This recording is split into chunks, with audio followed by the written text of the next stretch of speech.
مہروز بیٹے، اتنی اونچی آواز میں ٹی وی کیوں دیکھ رہے ہیں آپ؟ کم کیجئے آواز، شور ہو رہا ہے۔ اچھا دادی، کرتا ہوں۔ یہ 6 آ گیا میرا، آپ کی گوٹی ماروں گی میں۔ علینا بیٹا، یہ کیا بات ہوئی؟ ایسے کون شور کرتا ہے؟ اور یہ آپ دونوں کب سے کھیل رہے ہو؟ دادی خیر ہے نا، اور کیا کروں، میں بور ہو جاتی ہوں۔ یہ کیا بات ہوئی مہروز بیٹے؟ اب آپ موبائل پر گیم کھیلنے لگ گئے ہو؟ ہوم ورک بھی کیا ہے آپ نے؟ دادی کرتا ہوں جا کے، تھوڑی دیر تک، بس تھوڑی دیر کھیلنے دیں۔ کیا ہو گیا ہے آج کل کے بچوں کو؟ کسی کی بات سنتے ہی نہیں ہیں۔ مجھے کچھ ایسا کرنا چاہیے جو ان کی اچھی پرورش میں مدد کرے اور ان کو ریاست مدینہ کے اصول بھی سکھا سکے۔ چلو چلو بیٹھ جاؤ سب، آؤ میری بات سنو۔ میں نا ایسے کرتی ہوں، آپ کو ایک سٹوری سناتی ہوں۔ کون سی کہانی دادی؟ مطلب کس طرح کی کہانی ہوگی؟ سپر مین۔ ارے اچھا، بس بس، یہ سب تو فالتو کی کہانیاں ہیں۔ میں تمہیں اسلام اور اسلامی تعلیمات کے بارے میں بتاؤں گی۔ اچھا تو بچوں، یہ جو کہانی ہے دراصل یہ ایک قصہ ہے، قصہ غزوہ بدر کا۔ کیا یہ وہی جنگ ہے جس میں تھوڑے سے مسلمانوں نے بہت سارے کفار سے جنگ کی تھی؟ ہاں جی بیٹا، یہ وہی جنگ ہے۔ کیا آپ نے یہ پڑھی ہوئی ہے؟ جی دادی، میں نے پڑھا ہوا ہے اس کے بارے میں، پر مجھے ابھی صحیح سے یاد نہیں ہے اب۔ ویسے ان کی کل تعداد کتنی تھی دادی؟ دادی ہمیں نہیں پتا اس جنگ کے بارے میں، شروع سے بتائے نا کیا ہوا تھا اس جنگ میں، کب ہوئی تھی، کیوں ہوئی تھی؟ ٹھیک ہے بیٹا، میں آپ کو شروع سے بتاتی ہوں کہ یہ جنگ ہوئی کیوں، اس کی وجہ کیا بنی۔ یہ غزوہ اسلام میں بہت زیادہ اہمیت رکھتی ہے۔ یہ مسلمانوں اور کفار کے درمیان پہلی جنگ تھی جس نے اسلامی تاریخ کا رخ ہی بدل دیا۔ اور آپ کو پتا ہے اس غزوے کو یوم الفرقان بھی کہتے ہیں۔ اس کا ذکر قرآن کی 3 سورتوں میں ہوا ہے، جن میں سورہ انفال، سورہ آل عمران اور سورہ حج شامل ہیں۔ اب میں آپ کو بتاتی ہوں کہ یہ کیوں اتنی افضل اور بہترین جنگ کہلائی گئی، اور اس نے اسلام کی تاریخ کا رخ کیسے موڑ دیا، اور کیوں اس کا ذکر قرآن مجید کی مختلف سورتوں میں ہوا۔ غزوے سے کچھ عرصہ پہلے جب محمد صلی اللہ علیہ وآلہ وسلم مکہ میں اسلام پھیلا رہے تھے اور مکہ کے لوگوں کو اسلام کی دعوت دے رہے تھے، تو ابو جہل کو یہ سب ہضم نہیں ہو رہا تھا، تو اس نے ہی مکہ میں اسلام کو پھیلانے سے روکنے کے لیے کافروں کو مسلمانوں کے خلاف بھڑکایا اور ان پر بڑے ظلم کیے۔ ہر طرح کا طریقہ ان پر آزمایا گیا۔ اس طرح کفار کے ظلم کی وجہ سے کچھ مسلمان مکہ سے ہجرت کر کے حبشہ چلے گئے۔ جب یہ بات کفار کو پتہ چلی تو انہوں نے مکہ سے کچھ سفیر کو حبشہ بھیجا تاکہ وہ ان مسلمانوں کو واپس لائیں اور یہ ظلم و ستم بڑھتا رہے۔ اس ظلم کی وجہ سے جو ہجرت ہوئی اس کا ذکر بھی سورہ النحل میں ہوا ہے۔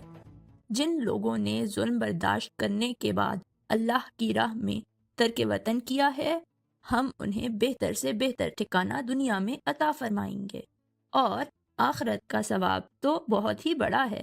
کاش کے لوگ اس سے واقف ہوتے۔ ظلم کی انتہا بڑھتی جا رہی تھی۔ پھر اس کے بعد 27 صفر 622 میں محمد صلی اللہ علیہ وآلہ وسلم کو نبوت کے 14ویں سال میں مکہ سے یثرب ہجرت کا حکم ہوا۔ یثرب مدینہ کا نام تھا ہجرت سے پہلے، اور یہ ہجرت کا بھی پہلا ہی سال تھا۔ جب کفار کو ہجرت کا پتہ چلا تو انہوں نے محمد صلی اللہ علیہ وآلہ وسلم کو شہید کرنے کا منصوبہ بنایا، پر ان کا یہ منصوبہ کامیاب نہ ہو سکا، اور محمد صلی اللہ علیہ وآلہ وسلم مدینہ ہجرت کرنے میں کامیاب ہو گئے۔ محمد صلی اللہ علیہ وآلہ وسلم کی ہجرت کرنے کے بعد مدینہ میں اسلام تیزی سے پھیلنے لگا۔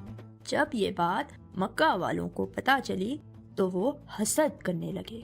انہوں نے بڑی سازشیں کی پر کامیاب نہ ہو سکے، یہاں تک کہ انہوں نے مدینہ کے باقی قبائل کو بھی خلاف کرنے کی کوشش کی پر ناکام رہے۔ پھر 2 ہجری ربیع الاول کو قریش کا ایک سردار مدینہ آیا۔ اس نے وہاں آ کے مسلمانوں کے جانور لیے اور چلا گیا۔ وہ صرف مسلمانوں کو یہ بتانا چاہتا تھا کہ وہ اتنے دور سے آ کے بھی ان کو نقصان پہنچا سکتے ہیں۔ جب آپ صلی اللہ علیہ وآلہ وسلم کو اس واقعے کا پتہ چلا تو ان کے لیے ضروری ہو گیا کہ وہ کوئی قدم اٹھائیں جس سے کفار مسلمانوں کو نقصان نہ پہنچا سکے۔ مکہ کے لوگ تجارت کے لیے دوسرے شہروں میں جاتے تھے۔ ایک دفعہ مکہ کے بڑے سرداروں میں سے ایک سردار جس کا نام ابو سفیان تھا، جو ویسے تو بعد میں مسلمان ہو گیا تھا، اس کا قافلہ مکہ سے شام کی طرف تجارت کے لیے گیا تو اس کا آپ صلی اللہ علیہ وآلہ وسلم کو علم ہو گیا۔ آپ صلی اللہ علیہ وآلہ وسلم نے ابو سفیان کے قافلے کو شام سے مکہ جاتے ہوئے رکنے کا فیصلہ کیا، کیونکہ شام سے مکہ کے راستے میں مدینہ آتا ہے۔ تو آپ صلی اللہ علیہ وآلہ وسلم نے شام اور مدینہ کے بیچ میں رکنے کا ارادہ کر لیا۔ ابو سفیان کی قیادت میں 40 لوگوں کا قافلہ شام سے مکہ کی طرف روانہ تھا، جس میں 1000 اونٹ، 50,000 دینار کی مالیت کا سامان بھی تھا۔ ابو سفیان کو علم ہو گیا تھا تو وہ اپنے قافلے کے ساتھ رستے میں ہی رک گیا، اور اس نے پھر اپنے قافلے سے ایک بندہ مکہ کی طرف بھیجا اور کہا کہ مکہ والوں کو خبر پہنچاؤ کہ قافلہ خطرے میں ہے۔ جب مکہ والوں کو یہ خبر ملی تو وہ پریشان ہو گئے۔ ابو جہل جو مسلمانوں سے جنگ کی تلاش میں تھا، اس نے لوگوں کو بھڑکایا اور ان کو خلاف کیا، اور مکہ والے مسلمانوں سے لڑنے کے لیے مدینہ کی طرف روانہ ہو گئے۔ جب قافلہ مکہ سے چلا تھا تو اس کی تعداد 1300 تھی۔ جب ابو جہل کا قافلہ مدینہ کی طرف روانہ تھا تو دوسرے راستے سے ابو سفیان کا قافلہ مکہ پہنچ گیا تھا۔